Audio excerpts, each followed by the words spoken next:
जय श्री कृष्णा, जय श्री राधे। अर्चना के कृष्ण गुणगान चैनल पर आपका स्वागत है। आज मैं आपको अधिक मास की परमा एकादशी व्रत कब है और इसकी सही तिथि, पारण का समय, महत्व, पूजा विधि और इसकी कथा सुना रही हूँ। इस व्रत के प्रभाव से विष्णु भगवान बेहद प्रसन्न होकर व्रती को दुख दरिद्रता से मुक्ति दिलाते हैं। इस साल अधिक मास के कृष्ण पक्ष की परमा एकादशी 12 अगस्त को है और इस व्रत को करने से दुख दरिद्रता से मुक्ति मिलती है। परमा एकादशी अपने नाम स्वरूप परम सिद्धियां प्रदान करने वाली है।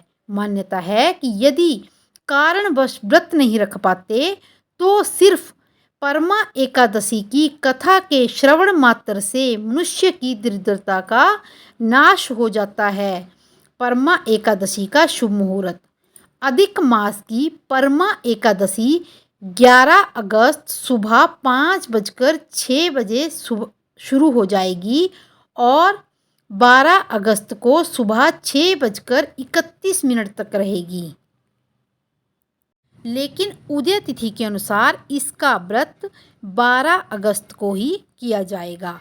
इसकी पूजा का शुभ समय है सुबह 7:28 से सुबह 9:07 तक, 12 अगस्त 2023 को।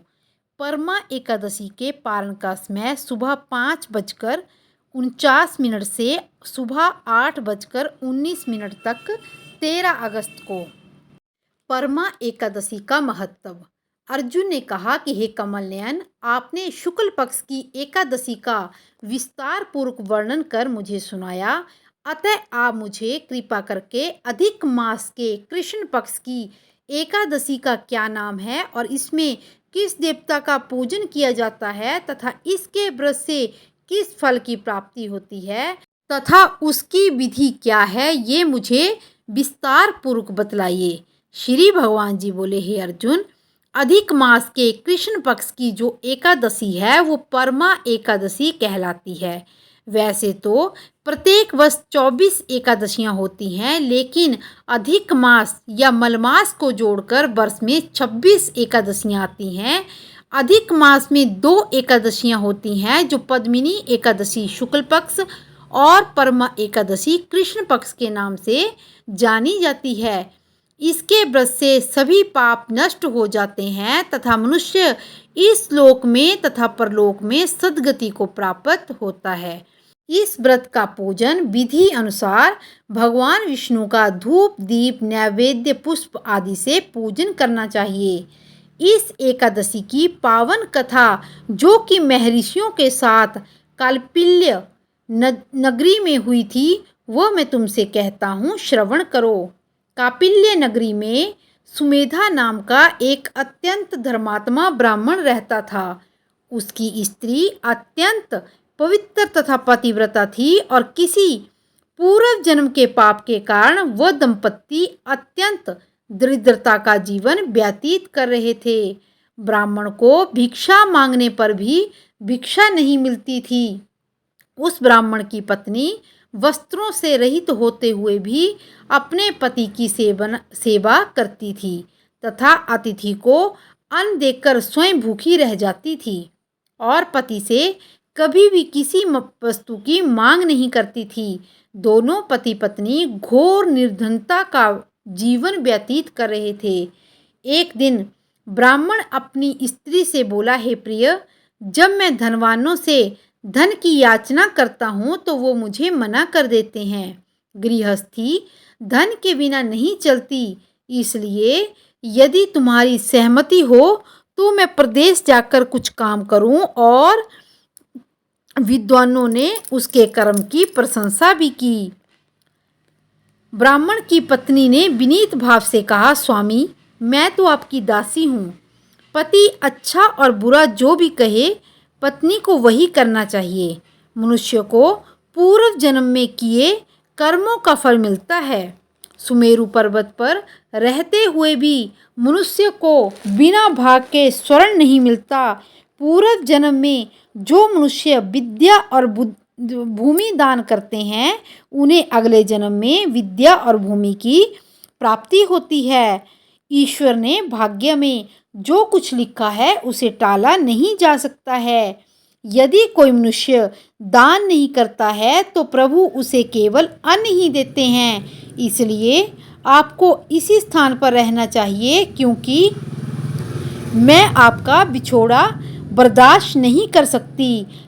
पति बिना स्त्री की माता पिता भाई ससुर तथा संबंधी सभी निंदा करते हैं। इसलिए हे स्वामी, कृपा करके आप कहीं न जाएं। जो भाग्य में होगा वो यहीं पर प्राप्त हो जाएगा। स्त्री की सलाह मानकर ब्राह्मण प्रदेश नहीं गया। इसी प्रकार समय बीतता गया। एक बार वहाँ कौटिल्य ऋषि आ गए। ऋषि को देखकर ब्राह्मण सुमेधा और उनकी स्त्री ने प्रणाम किया और बोले, आज हम धन्य हुए, आपके दर्शन से हमारा जीवन सफल हुआ। ऋषि को उन्होंने आसन तथा भोजन दिया। भोजन देने के बाद पतिव्रता ब्राह्मणी ने कहा कि हे ऋषिवर, कृपया कर आप मुझे दरिद्रता का नाश करने की विधि बतलाइए। मैंने अपने पति को प्रदेश में जाकर धन कमाने से रोका है। मेरे भाग्य से आप यहाँ आए हैं। मुझे पूर्ण विश्वास है कि आप मेरी दरिद्रता शीघ्र ही नष्ट हो करेंगे। अतः आप हमारी दरिद्रता को नष्ट करने के लिए कोई उपाय बताएं। ब्राह्मणी की बात सुनकर कौटिल्य ऋषि बोले, हे ब्राह्मणी, मल मास के कृष्ण पक्ष की परमा एकादशी के व्रत से सभी पाप दुख और दरिद्रता आदि नष्ट हो जाते हैं। जो मनुष्य इस व्रत को करता है वो धनवान हो जाता है। इस व्रत में नृत्य गायन सहित रात्रि जागरण भी करना चाहिए। यह एकादशी धन वैभव देती है, पापों का नाश करती है और उत्तम गति प्रदान करती है। धनाधिपति कुबेर ने भी इस एकादशी का पालन किया था, जिससे प्रसन्न होकर भगवान भोलेनाथ ने उन्हें धनाध्यक्ष का पद प्रदान किया था। इसी व्रत के प्रभाव से सत्यवादी राजा हरिश्चंद्र को पुत्र और स्त्री और राज्य की प्राप्ति हुई थी। तदुपरांत ऋषि ने उन्हें एकादशी का समस्त विधान बताया। ऋषि ने कहा कि हे ब्राह्मणी, पंचरात्रि व्रत इससे भी ज़्यादा उत्तम है। परमा एकादशी के दिन प्रातःकाल नित्य कर्म से निवृत्त होकर विधि विधान पूर्वक पंचरात्रि व्रत आरंभ करना चाहिए। जो मनुष्य 5 दिन तक निर्जल व्रत रखते हैं वे अपने माता पिता और स्त्री सहित स्वर्ग लोक को जाते हैं। जो मनुष्य 5 दिन तक संध्या को भोजन करते हैं वे स्वर्ग को जाते हैं। जो मनुष्य स्नान करके 5 ब्राह्मणों को भोजन कराते हैं वे समस्त संसार को भोजन कराने का फल प्राप्त करते हैं। जो मनुष्य इस व्रत में अश्व दान करते हैं उन्हें तीनों लोकों को दान करने का फल प्राप्त होता है। जो मनुष्य उत्तम ब्राह्मण को तिल दान करते हैं वे तिल की संख्या के बराबर वर्षों तक विष्णु लोक में वास करते हैं। जो मनुष्य घी का पात्र दान करते हैं वे सूर्य लोक को जाते हैं। जो मनुष्य 5 दिन तक ब्रह्मचार्य पूर्वक पालन करते हैं वे देवांगनाओं के साथ स्वर्ग को जाते हैं। हे ब्राह्मणी, तुम भी पति सहित इस व्रत को करो। इससे तुम्हें अवश्य ही सिद्धि प्राप्त होगी और अंत में स्वर्ग की प्राप्ति होगी। कौटिल्य ऋषि के वचनानुसार ब्राह्मण और स्त्री ने परमानुसार एकादशी का 5 दिन तक व्रत किया। व्रत पूर्ण होने पर ब्राह्मण की स्त्री ने एक राजकुमार को अपने यहाँ आते देखा। राजकुमार ने ब्रह्मा जी की प्रेरणा से एक उत्तम घर जो सब वस्तुओं से परिपूर्ण था उन्हें रहने के लिए दिया। तद उपरांत राजकुमार ने आजीविका के लिए एक गांव दिया।